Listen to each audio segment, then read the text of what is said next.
Hello everyone, welcome to smartkeeda. आज का जो ये सेशन है that's a very important session specially for all of them जो कि SBI PO मेंस लिखने वाले हैं। SBI PO मेंस के लिए हमारे पास अब सिर्फ 8 दिन बचे हुए हैं and I am sure that आप लोग सारे सेक्शंस को बैलेंस्ड वे में प्रिपेयर कर रहे हो, अच्छे तरीके से जो भी आपको करना है वो कर रहे हो। वैसे क्या करना है, किस तरह से करना है, इसको लेके मैंने ऑलरेडी सेशंस लिए हुए हैं, तो उसको एक बार चेकआउट कर लीजिएगा। बट आज का जो हमारा ये सेशन है दैट इज़ फोकस टूवर्ड्स कि अगले 8 दिन में आपको डिस्क्रिप्टिव राइटिंग सेक्शन में क्या करना है। डिस्क्रिप्टिव राइटिंग सेक्शन में क्या क्या चीज़ें आपको करनी है जिसके वजह से आप इंश्योर कर सको कि एक बहुत ही अच्छा स्कोर आप डिस्क्रिप्टिव राइटिंग सेक्शन में लेके आओ। क्योंकि एक चीज़ जो मैं नोटिस कर रहा हूँ, जितने भी स्टूडेंट्स से मैं इंटरेक्ट कर रहा हूँ, उनमें से बहुत लोग इस सेक्शन को ठीक तरीके से हैंडल नहीं कर पा रहे हैं। And one of the reason is that कि इतना सारा कुछ है ना, क्वांट भी है, रीजनिंग भी है, इंग्लिश भी है, जनरल अवेयरनेस है। So how much time should you give to descriptive writing section for the last 8 days? What should you do in that time? कितना टाइम देना और क्या करना क्या है उसमें, एग्जैक्टली कौन कौन सी चीज़ें करनी है ताकि आपका टाइम वेस्ट भी ना हो और फुल्ली यूटिलाइज हो और राइट डायरेक्शन में आपकी तैयारी हो। राइट, ये सब चीज़ें जो है बच्चों के दिमाग में आई जा रही है और यही चीज़ आज मैं once and for all clarify कर दूंगा। पिछले 2 हफ्ते में क्या करना था उसके रिगार्डिंग मैंने ऑलरेडी एक सेशन लिया हुआ था। अगर वो नहीं देखा है, उसमें कुछ बहुत इंपॉर्टेंट चीज़ें थी जो कि अभी भी आगे भी नेक्स्ट 8 दिन में भी काम आएंगे। उस सेशन को देख लीजिएगा। इस सेशन के बाद मैं लिंक जो है कमेंट सेक्शन में डाल दूंगा। राइट, बट अभी जो आज का सेशन है वो very clearly would focus on what are the must do in these 8 days and what are the things that you should never do, right, जो आपका टाइम वेस्ट करेगा इन descriptive writing section. Keeping in mind कि हमारे पास इतना सारा कुछ है, हम सारा दिन तो डिस्क्रिप्टिव राइटिंग सेक्शन में नहीं डाल सकते ना, बट अगर हम लोगों ने टाइम दिया है उस पर तो उसका प्रॉपर यूटिलाइजेशन हम कैसे करें, क्या क्या चीज़ें करें तो कि हमें उसका मैक्सिमम फ़ायदा मिलेगा। Because everything said and done, आपका descriptive writing section 50 marks cover करता है and that is a huge boost up to your score if you do it correctly, right? Okay, and you can essentially push up your overall score with descriptive writing section. तो इस section में चूक होने का कोई भी scope आपके पास नहीं है। So the first thing that we will do in this case is to look at the components of descriptive that has been given to us. तो अगर आपने देखा होगा कि हमें ये दे दिया गया है SBI PO से कि ईमेल राइटिंग आएगा, सिचुएशन एनालिसिस राइटिंग आएगा और ये दोनों कंपलसरी होगा। राइट, ओके, एंड इनमें 2 ऑप्शन होंगे जिसमें से एक आपको चूज करना पड़ेगा। सिचुएशन एनालिसिस में भी 2 होगा जिसमें से एक आपको चूज करना पड़ेगा और रिपोर्ट राइटिंग और प्रेसी राइटिंग में से कोई एक एक्टिविटी आपको करना पड़ेगा। राइट, तो आज हम ये भी बात करेंगे कि किसको कौन सा करना चाहिए। तो रिपोर्ट राइटिंग जाना चाहिए, प्रेसी राइटिंग जाना चाहिए, दोनों को सीख लेना चाहिए कि नहीं लेना चाहिए। Right, and then you have to choose and do it. Now इन सारी चीज़ों को हम ताकि ठीक तरीके से कर पाए, I am going to give you 5 must do tasks in the last 8 days। अगर ये आपने कर लिया, अभी तक आपने जितनी तैयारी की नहीं की, इरेस्पेक्टिव ऑफ दैट, अगर ये आप लोगों ने अगले 8 दिन में कर लिया, right, which includes 4P activities and 1 hour activity, 4P task 1 hour task, तो आपका एक लेवल तक बहुत अच्छी तरीके से डिस्क्रिप्टिव राइटिंग में कमांड हो जाएगा। Right, so what ever you have done till now in descriptive writing, over and above ये कर लो तो आपका चूक होने का डिस्क्रिप्टिव राइटिंग में कोई भी चांस नहीं रहेगा। क्लियर? राइट, ठीक है।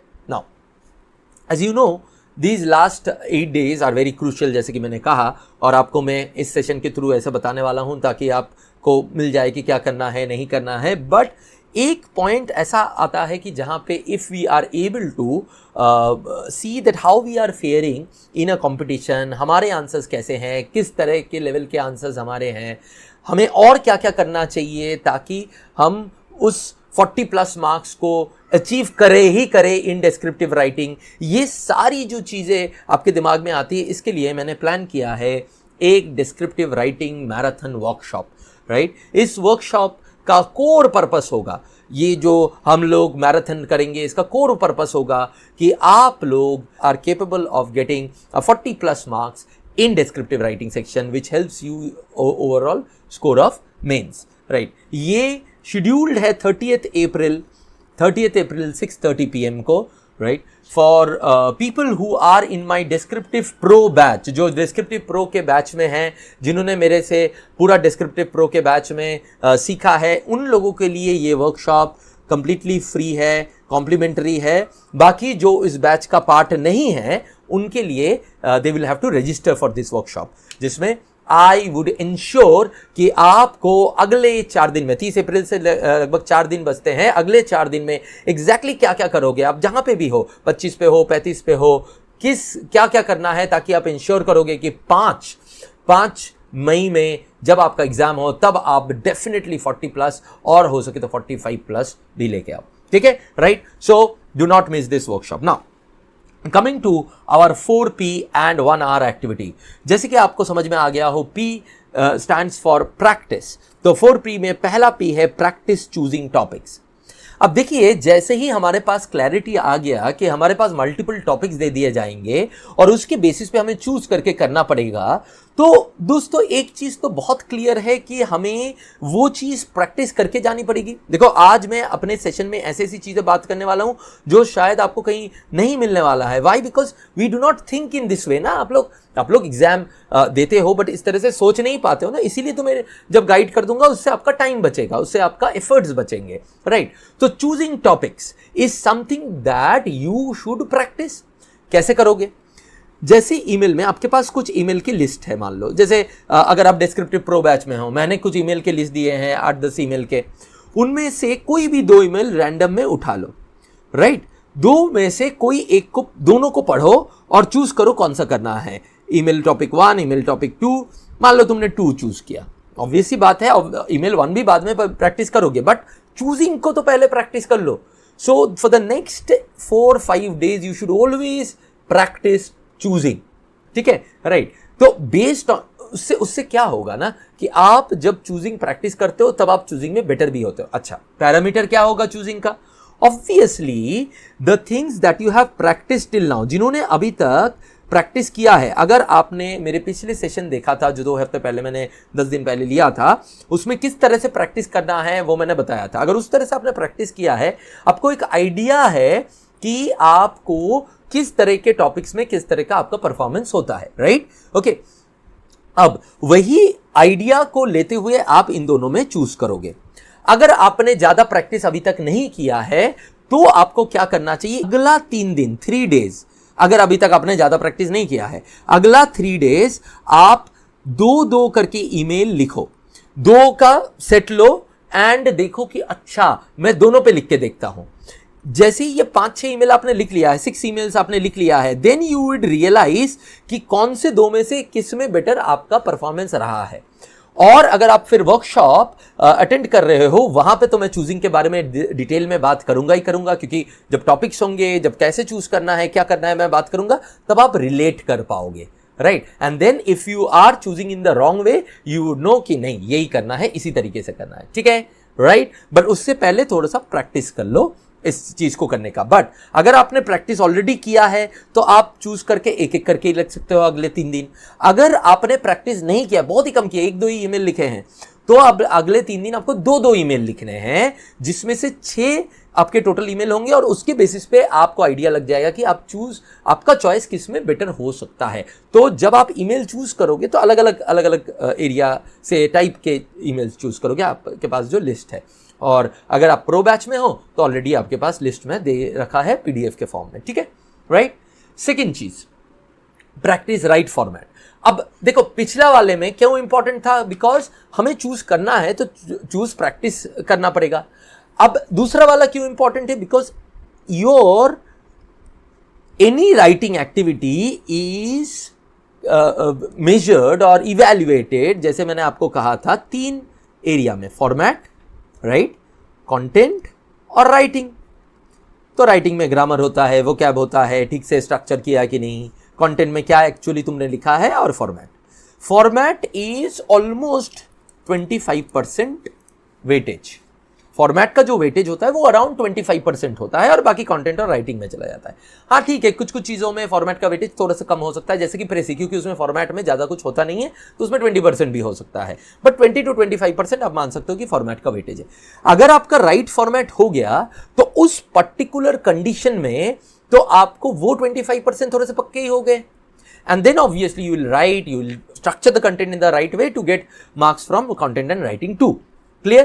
Right? Now coming back to the right format, अब आपको, अगर आप डिस्क्रिप्टिव प्रो बैच में ऑलरेडी हो तो आपको सारे फॉर्मेट पता है, अलग सिचुएशन का किस तरह से फॉर्मेट करना है पता है। आपको पता है कि जनरल रिपोर्ट का क्या फॉर्मेट होता है, स्पेसिफिक रिपोर्ट का क्या फॉर्मेट रहता है, प्रेसी में व्हाट इज द फॉर्मेट। अच्छा, प्रेसी का फॉर्मेट मैंने यूट्यूब में भी आप लोगों से डिस्कस किया है मेरे पिछले क्लास में, तो अगर आपने वो नहीं देखा तो देख सकते हो। तो प्रेसी का फॉर्मेट तो मैंने दे ही दिया है। सिचुएशन एनालिसिस में केस टू केस बेसिस में फॉर्मेट कैसे होता है उसके बारे में भी आपको आइडिया होना चाहिए। एंड ऑब्वियसली ईमेल राइटिंग का तो फॉर्मेट है ही है। अच्छा, ईमेल राइटिंग में सीसी कहाँ यूज़ करना है, बीसीसी कहाँ यूज़ करना है, ये भी क्लैरिटी आपको होना चाहिए, जिसके बारे में हम लोगों ने बैच में डिस्कस किया है। अगर आपको नहीं पता है तो वो पता कर लेना, ठीक है, राइट। तो ये तो मल्टीपल चीज़ें हैं। ऑब्वियसली बात है, वर्कशॉप में ये सारे फॉर्मेट्स को फिर से मैं रिवाइज करवा दूंगा, फिर से दिखा दूंगा। बट अगर आपको अभी फॉर्मेट पता है तो उस राइट फॉर्मेट की प्रैक्टिस चलाओ। फॉर्मेट ऐसी चीज़ है, मैं अगर आपको कंडीशन बोला, ठीक है, और टास्क बोला, कंडीशन बोला, एक्टिविटी बोला और कंडीशन बोला, तो आपको इमीडिएटली पता होना चाहिए फॉर्मेट क्या होगा, ठीक है, राइट। अब यहां पे ऐसा आ सकता है कि सर कंडीशनल फॉर्मेट क्यों होगा। एक एग्जांपल देता हूं मैं आपको, what do I mean. Because देखो नॉर्मली क्या होता है कि लोग जो है एक फॉर्मेट को लेके उसी को चिपका चिपका के कर देते हैं। उससे हो सकता है कि 25% का 15% मिल जाएगा, लेकिन अगर कॉन्टेक्चुअल फॉर्मेट आपको आता है तो वो 25% का 25% ही मिलेगा। और हमारा तो जितना स्कोर आगे बढ़ जाए उतना अच्छा है ना। एक एग्जाम्पल दूं तुम्हें, बताओ। देखो एक्टिविटी मान लो ईमेल राइटिंग है, ठीक है, समझो इस बात को ध्यान से कि कंडीशनल फॉर्मेटिंग का मतलब क्या है। अब आपको मान लो एक ईमेल लिखना है अपने सुपर बॉस को रिगार्डिंग अ रिपोर्ट। तो अब जब आप वो ईमेल लिखोगे तो ऑब्वियस ही बात है, ईमेल का जो नॉर्मल फॉर्मेट होता है, टू आपके सुपर बॉस जाएगा, राइट, फिर सब्जेक्ट होगा, फिर आपका सैल्यूटेशन होगा, राइट। बेसिक जो फॉर्मेट होता है वो तो होगा ही होगा। पर यहाँ पे कंडीशनल में चेंजेस क्या क्या आएगा। मान लो अगर आपको सिर्फ अपने बॉस को भेजना है एक रिपोर्ट तो सिर्फ टू रहेगा और कुछ नहीं रहेगा, ठीक है। आपको अपने सुपर बॉस को भेजना है, वो कॉन्टेक्स्ट में, ईमेल के कॉन्टेक्स्ट में होगा और वही देखना चाहते हैं वो, तो क्या होगा, आपके बॉस को जाए, आपके सुपर बॉस को जाएगा और आपके बॉस को सीसी जाएगा, आपके बॉस को सीसी जाएगा।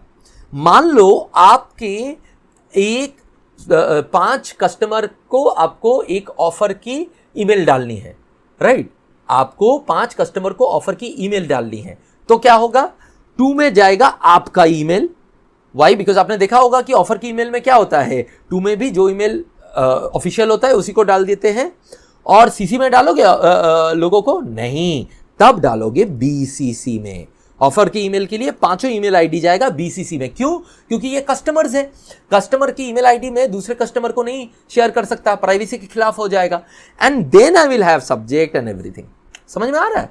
क्लियर है? तो कॉन्टेक्सचुअल जब मैं फॉर्मेटिंग बोलता हूं ना तो उसका मतलब ये होता है। So practice right format according to different context. जैसे आपका कॉन्टेक्स्ट है वैसे ही आपको फॉर्मेटिंग करनी पड़ेगी, ठीक है, राइट। तो बेसिक जो फॉर्मेट है वो देख लीजिएगा। अगर आप वर्कशॉप अटेंड कर रहे हो वहां पे मैं अगेन डिटेल में बोल दूंगा। अगर आप प्रो बैच में थे तो आपको ऑलरेडी पता है, ठीक। तो ये हो गया सेकेंड एक्टिविटी। थर्ड एक्टिविटी जो आपको इसमें करनी है, 4P है ना, थर्ड P क्या है, प्रैक्टिस टाइम मैनेजमेंट। अब ये बहुत इंपॉर्टेंट चीज है। क्यों? क्योंकि आपके पास है 30 मिनट्स, आपको करने हैं 3 एक्टिविटीज, राइट। इन 3 एक्टिविटीज को 30 मिनट्स में अंजाम देने के लिए आपको एक आइडिया होना चाहिए कौन सा एक्टिविटी कितना टाइम लगेगा। देखिए वर्ड लिमिट की बात थोड़ा सा कर लेते हैं। ईमेल मोस्ट प्रोबेबली आपका जो वर्ड लिमिट होगा that would not go beyond 150 words, 120 words भी दे सकते हैं। ऑब्वियसली वो इंस्ट्रक्शन में आप देख लीजिएगा। सेम फॉर सिचुएशन एनालिसिस, ठीक है, राइट। दो सिचुएशन एनालिसिस बड़े वर्ड्स के भी, नंबर ऑफ वर्ड्स बड़े की भी हो सकते हैं, लेकिन बिकॉज 15 मार्क्स का ही दिया है तो हो सकता है कि वो भी 150 वर्ड्स का ही हो। अब आ जाते हैं प्रेसी और रिपोर्ट राइटिंग, दोनों में है 20 मार्क्स। प्रेसी स्टैंडर्ड फॉर्म है 1/3 ऑफ द पैसेज। अब वो जितना बड़ा पैसेज है उसके हिसाब से 1/3, अगर बहुत बड़ा पैसेज है तो 1/4 भी हो सकता है, मतलब 500 से ऊपर वर्ड का पैसेज है तो 1/4 भी हो सकता है। तो उस तरह से देखा जाए तो ये 100 से लेके 120-25 तक हो जाएगा, या 130 तक हो जाएगा लिखना है। एंड रिपोर्ट राइटिंग भी 20 वर्ड मार्क्स का है, तो एनीथिंग बिटवीन 150 to 200 वर्ड्स वो लोग मान सकते हैं, और ये 100 to 150 वर्ड्स मान लेते हैं, ठीक है। तो इसमें और है, ठीक।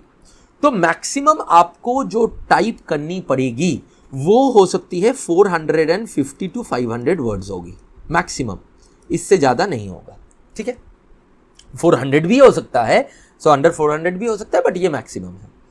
तो अब आपके पास है 30 मिनट्स, टाइम को अच्छे से ध्यान से देखिएगा। ईमेल राइटिंग, अच्छा एक होता है आपका टाइपिंग स्पीड, एक आप टाइपिंग स्पीड को आज ही अपना टाइपिंग स्पीड जो है देख लीजिए, और यू नो कमेंट सेक्शन में डाल भी सकते हैं आपका टाइपिंग स्पीड क्या है, तो मैं आपको बता भी दूंगा कि आपको कितना इंप्रूव करना है। ये एक चीज कर सकते हैं, कमेंट सेक्शन में टाइपिंग स्पीड आपका एक्चुअली क्या है और उसमें से कितना इंप्रूव करना है और आप कैसे इंप्रूव कर सकते हो, उसकी मैं थोड़े बहुत आपको टिप्स दे सकता हूं।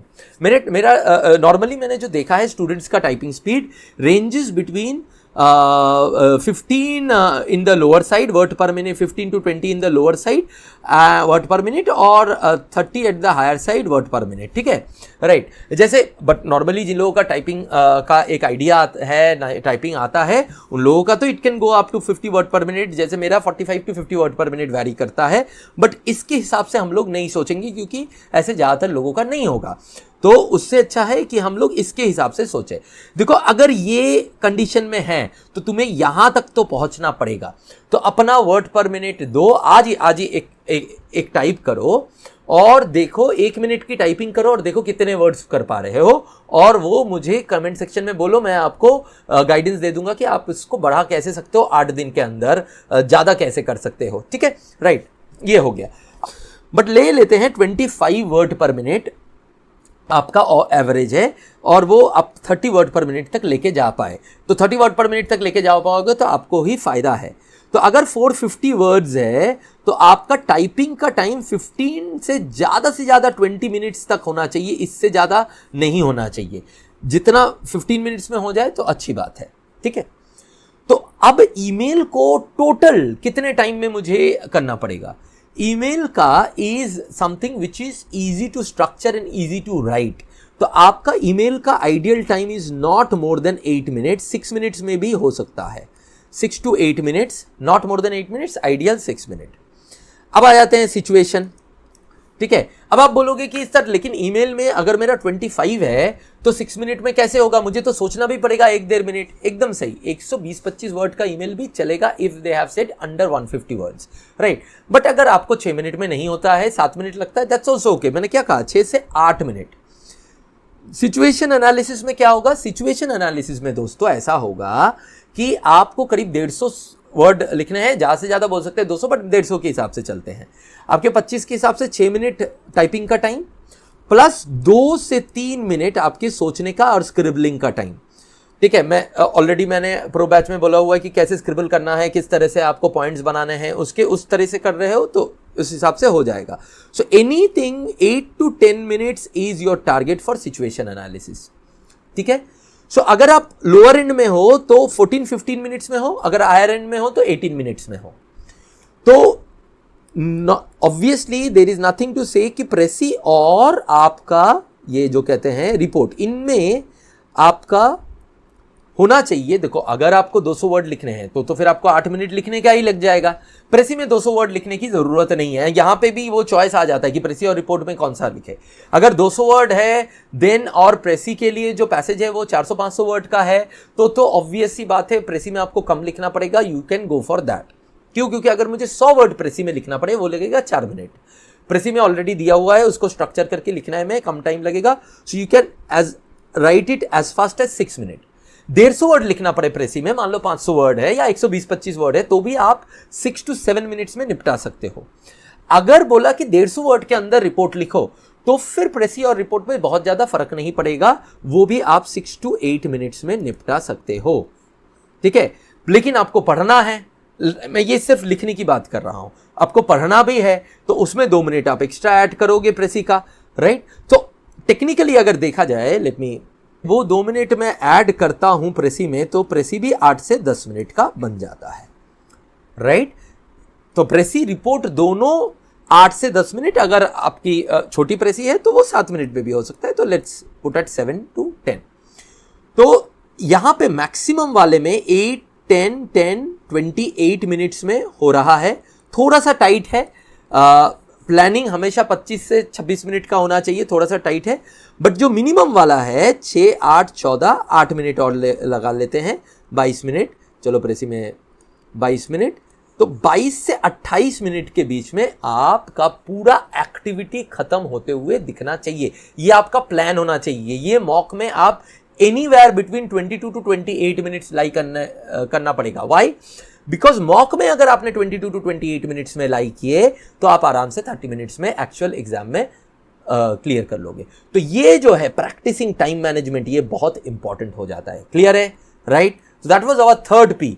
अब आखिरी पी और उसके बाद 1 hour, 5 एक्टिविटी है ना, तो आखिरी पी प्रैक्टिस राइटिंग, और rather practice writing with accuracy. इसका मतलब क्या हुआ? इसका मतलब ये हुआ कि देखो, राइटिंग मैंने क्या बोला था, फॉर्मेट, कंटेंट और राइटिंग।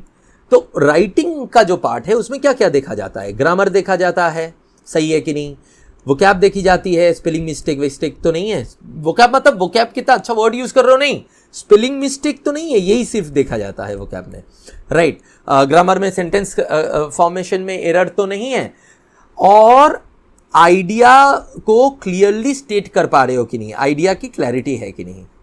अब अगर आपको याद हो, मैंने पिछले वीडियो में आपके क्लास में आपको एक तरीका दिया था कि आपकी ये सारे गलतियां जो है कम हो जाए। वो क्या है? एक तो था कि जब भी आप सिचुएशन एनालिसिस में कोई पॉइंट डाल रहे हो, या ऐसे type situation analysis, report writing, ऐसे टाइप एक्टिविटीज है ना, तो आप इनकैप्सुलेशन मेथड यूज कर सकते हो। इनकैप्सुलेशन मेथड क्या है? आपका जो पॉइंट है उसको आपने स्टेट किया, फिर रीजन दिया क्यों आप बोल रहे हो, फिर एग्जांपल देते हुए पॉइंट देके उसको प्रेप, या एग्जांपल देते हुए, रीजन देते हुए, पॉइंट को देते हुए प्रेप या ईआरपी, इस मॉडल से अपने पॉइंट्स को इनकैप्सुलेट कर सकते हो। एंड सेकंड, जो सबसे इंपॉर्टेंट बात है, किस मेथोडोलॉजी को यूज करना, मतलब keep it simple and straight forward. छोटे छोटे सेंटेंस, 10 वर्ड्स के अंदर के सेंटेंसेस लिखोगे, डायरेक्ट सेंटेंसेस लिखोगे, ताकि आपका जो एरर होने के चांसेस ऑटोमेटिकली कम हो जाए। देखो, ग्रामेटिकल एरर या आइडिया क्लैरिटी का लैकिंग होना, ये ज्यादातर तब होता है जब मैं बड़े बड़े सेंटेंसेस लिखना चाहता हूं। छोटे सेंटेंसेस में ये नहीं होता है, तो वो ऑटोमेटिकली हो जाएगा। अच्छा, और वोकैब के केस में, स्पेलिंग मिस्टेक के केस में, never use words that you do not have confidence about. तुम्हें अच्छे वर्ड यूज करने के ज्यादा नंबर नहीं मिलते हैं, तुम्हें सही वर्ड यूज करने के नंबर मिलते हैं, तो सही वर्ड यूज करो। तो जिसका स्पेलिंग का आपको क्लैरिटी है वही वर्ड यूज करो, उससे बाहर मत करो, ठीक है। Now finally the last task to do, must do task is review 4 P's regularly. अब ये आता है कि मुझे कितना टाइम देना चाहिए सर डेली प्रैक्टिस करने के लिए। तो आपको मिनिमम 30 मिनट देना है, और प्रेफरेबल 1 घंटा। 1 घंटा दे पा रहे हो तो अच्छी बात है, नहीं तो मिनिमम 30 से 35 मिनट देना है। बिकॉज अभी हो सकता है आपको थोड़ा सा ज्यादा टाइम लगे तीनों एक्टिविटी को करने के लिए, और हर रोज 3 एक्टिविटीज आपको करना ही करना है, ठीक है, राइट।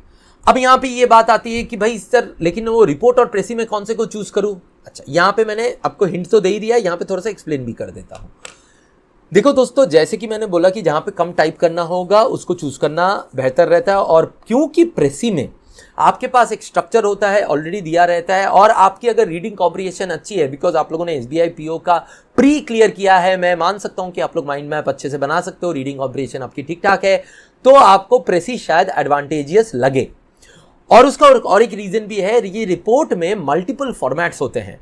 एक फॉर्मेट रिपोर्ट में होता है जेनरिक, एक फॉर्मेट होता है स्पेसिफिक। पर अगर मान लो रिपोर्ट कम वर्ड्स का आ गया और प्रेसी राइटिंग ज्यादा वर्ड्स का आ गया, या प्रेसी का जो टॉपिक है वो डिफिकल्ट आ गया, आपको कुछ समझ में नहीं आ रहा है, तब क्या करोगे? तब तो आपको रिपोर्ट ही लिखना पड़ेगा।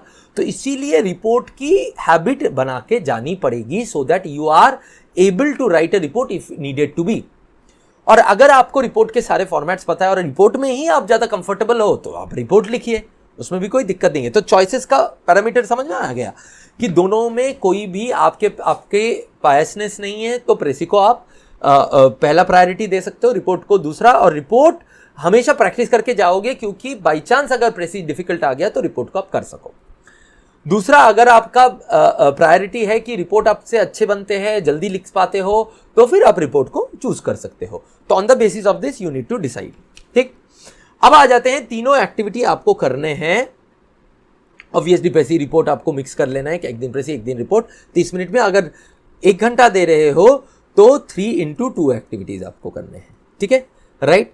अब इसमें आई वुड प्रेफर कि आप इवन ये नहीं भी दे पा रहे हो तो कोई बात नहीं, बट आप और एक 15 मिनट एक्स्ट्रा दे दो, 30 मिनट से ऊपर 15 मिनट, राइट, ताकि 3 एक्टिविटी को अच्छे से एनालाइज करो। कहां पे आपका गड़बड़ हुआ, क्या प्रॉब्लम हुआ, ये सारे एनालाइज करके नेक्स्ट डे, जैसे मॉक में एनालिसिस करते बोलना ना, वैसे ही नेक्स्ट डे के एक्टिविटी में उनको अप्लाई करो जो भी लर्निंग है, राइट। ठीक है, तो आपके 30 मिनट के एक्टिविटी का 15 मिनट का एनालिसिस जाएगा, आपके 1 मिनट की एक्टिविटी का 30 मिनट्स का एनालिसिस जाएगा। तो अगर आपके पास 1.5 घंटा है, 1.5 घंटा दो, अगर आपके पास 30 से 45 मिनट है तो 45 मिनट दो। ठीक है, राइट, ओके। बट एक एक्टिविटी मिनिमम जरूरी है ही है। और इनको रिव्यू करना, तो रिव्यू किया ताकि मुझे नेक्स्ट वाले में अच्छा हो। अगले 3 दिन अगर आपने रिव्यू कर लिया ठीक से, तो क्या होगा कि अच्छा, इस रिव्यू में जब मैं 4th डे, आज से 4th day Wednesday, that is 30th अप्रैल, जब मैं वो मैराथन में आऊंगा, तब मैं आपका रिव्यू करके बताऊंगा कि वाई आर यू लैक, और मैं अपना राइटिंग दिखाऊंगा कि आपको समझाऊंगा कि कैसे रिव्यू करके आप समझ सकते हो कि कितना आपकी लैकिंग है। आप अपने आप को देखो, सेल्फ इवैल्यूएट जब तक नहीं कर पाओगे, आपको पता नहीं है आपका आंसर का लेवल क्या है। ठीक है, ऑब्वियसली अगर आपने डिस्क्रिप्टिव टेस्ट वाला टूल से यूज करके किया है, आपके पास तो स्कोर्स होंगे और आपको आइडिया रहेगा कि इतना स्कोर मिलना है, स्मार्टकीरा का जो डिस्क्रिप्टिव टेस्ट वाला टूल है, राइट। तो अगर वो किया है तो आपको तो पता है कि कितना स्कोर आएगा, कितना नहीं आएगा। और अगर नहीं भी पता है, और उस स्कोर के बाद भी आपको करना क्या चाहिए, टूल में आपको पता चल गया, और वो स्कोर जो भी आ रहा है, अगर आप मुझे उस दिन मैराथन में पूछोगे कि सर मेरा ये स्कोर आ रहा है, मैं इसको और 5 नंबर 10 नंबर कैसे बढ़ाऊं, तो उसके बारे में तो मैं बता ही दूंगा उस दिन। सेकेंडली, अगर आपको कैसे अपना आंसर्स को रिव्यू करना है, उसके बारे में भी I would give you the complete idea, so that next 4 days में what you need to do so that you do not miss that 40+ marks का टारगेट, वो इंश्योर हो जाए। ठीक है, राइट। और अगर पॉसिबल हो तो कम से कम 45+ मार्क्स का अगर अचीव हो जाए तो फिर बल्ले बल्ले, राइट, ओके। जैसे मैंने पहले ही कहा है कि जो डिस्क्रिप्टिव प्रो बैच में है उनको ये सारा कुछ ऑलरेडी आता है, उनको सिर्फ प्रैक्टिस करना है। जैसे मैंने यहाँ पे बोला है, ये सेशन आप लोगों के लिए भी इंपॉर्टेंट है। वाई? बिकॉज इसी तरह से आपको प्रैक्टिस करना है। 4P 1 our, 4P 1 our, right. आपके लिए अलग ये कि आपको पता है कैसे करना है, और जब वर्कशॉप में उस दिन आओगे तो फिर तो आप लोगों का भी एक बार रिव्यू हो जाएगा।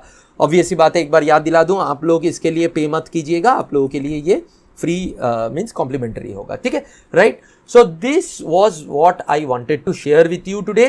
अब एक बार रिव्यू कर लेते हैं, क्या है 5 टास्क्स और 5 must do tasks in these 8 days। Practice choosing, practice right format, practice time management, practice writing, and review 4Ps regularly, right. This is what you would do. ठीक है, कोई भी क्वेरी है, कोई भी क्वेश्चन है, कमेंट सेक्शन में डालो, और अपना टाइपिंग स्पीड भी डाल सकते हो, जिसमें मैं आपको बता दूंगा पर्सनली कि टाइपिंग स्पीड बढ़ाने के लिए क्या करते हो, क्या कर सकते हो। ठीक है. So that is all for the day. Any problems, any issues with descriptive writing, or for that matter in SBI PO mains, English section, overall score management, you can put in the comment section and I'll guide you there. Thank you very much. Bye bye, and see you on Wednesday 6:30 p.m. in our marathon class of descriptive writing workshop. Bye bye.